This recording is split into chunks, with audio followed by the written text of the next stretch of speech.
10 यसरी लेखिएको छ, हेर उखाल्न र भत्काउने, नाश गर्न र भत्काउन पार्न, बनाउन र स्थापित गर्न मैले आज जाति जाति र राज्य राज्यहरूमाथि नियुक्त गरेको छु। एलिया 1:10। हालेलुया। परमेश्वरले आफ्नो जनहरू आफ्नो समयमा, आफ्नो ठाउँमा, आफ्नो राज्यमा खडा गर्नुहुन्छ। हालेलुया। अनि आज त्यो राज्य चाहिँ तपाईँ हाम्रो बिचमा आएको छ।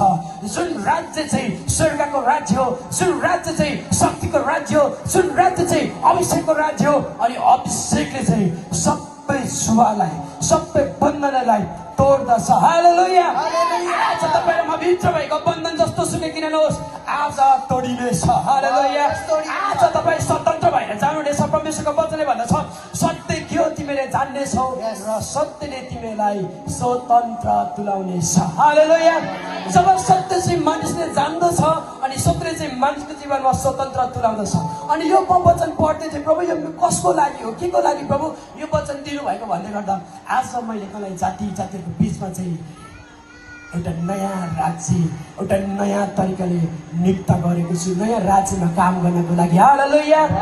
अनि त्यो शक्ति आज जसले चाहना गर्छ, आज जसले इच्छा गर्छ, आज स्वर्गका पिताले हामीलाई दिनुहुन्छ। हालेलुया।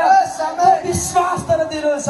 सो तपाईँको कारणले नि कतिपटक हाम्रो जीवनमा समस्या आउँछ, रोग आउँछ, बिमार आउँछ। अनि नि मान्छेको जीवनमा नि जब रोग आउँछ, जब बिमार आउँछ, अनि मान्छे आत्तिर सुरु गर्छ।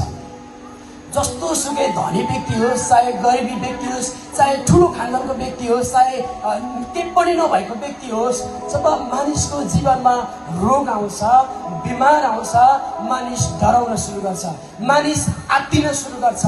मानिसले अब हुँदैन होला, अब सकिन्छ होला भन्छ। किनभने हाम्रो स्वभाव चाहिँ कस्तो छ भन्दै चाहिँ नि, यहाँ तल भिड छ, त्यो भिडबाट नझरिसके कारण चाहिँ हामीलाई कस्तो लाग्छ भन्ने चाहिँ यहाँबाट लडिन्छ होला, यहाँबाट झरिन्छ होला, यहाँबाट मरिन्छ होला भन्ने स्वभाव चाहिँ हाम्रो दिमागमा भएको कारण चाहिँ नि आज संसारमा हेऱ्यौँ भने चाहिँ नि 90% मानिसहरू चाहिँ रोगमा छन्, बिमारमा छन्। मानसिक रोग है, हामीहरू भने आत्मिक रोग, या बिच भएन शारीरिक रोग, विभिन्न किसिमको रोगमा ग्रसित छ। जस्तै अब एउटा मानसिक रोग कस्तो भयो, डिप्रेसन पनि एउटा मानसिक जस्तो हो, एन्जाइटी पनि एउटा मानसिक रोग जस्तै हो है, अशान्तिहरू पनि मानसिक रोग, अथवा त्यसलाई के भन्छ आत्मिक रोग जस्तो पनि हो। आत्मिक रोग चाहिँ कस्तो भन्ने चाहिँ आत्मासँग कनेक्ट हुन नदिने कुराहरू चाहिँ आत्मिक रोग भन्छ।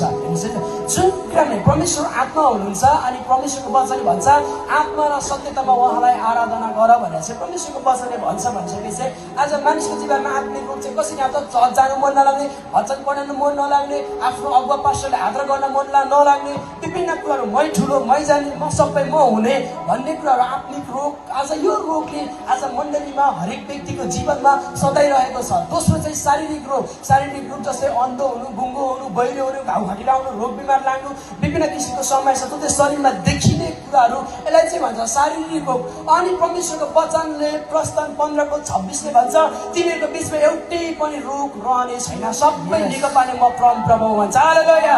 आज त्यही परमेश्वरले तपाईँ हाम्रो बिचमा काम गर्नुहुन्छ। अनि त्यही परमेश्वर हुनुहुन्छ जसले पिता पुर्खाहरूलाई चाहिँ छुटकारा दिएर, रोग बिमारबाट छुटकारा दिएर निको पार्नुभयो।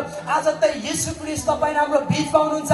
अनि आज त्यही येशू ख्रीष्टले भन्नुहुन्छ, यसरी यसोरा तेरो जीवनमा जस्तो सुकै बन्धन रोग किन नहोस्, आज मलाई सोपिँदै म निको पार्नेछु। हालेलुया।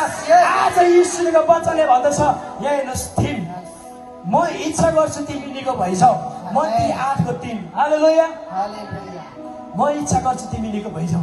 आजको हाम्रो सोच चाहिँ के हुन्छ भन्दाखेरि चाहिँ साधारण टाउको त ठिक हुन्छ होला, यो के भन्छ यसलाई, क्यान्सर लागेको, वा कस्तो ठुलो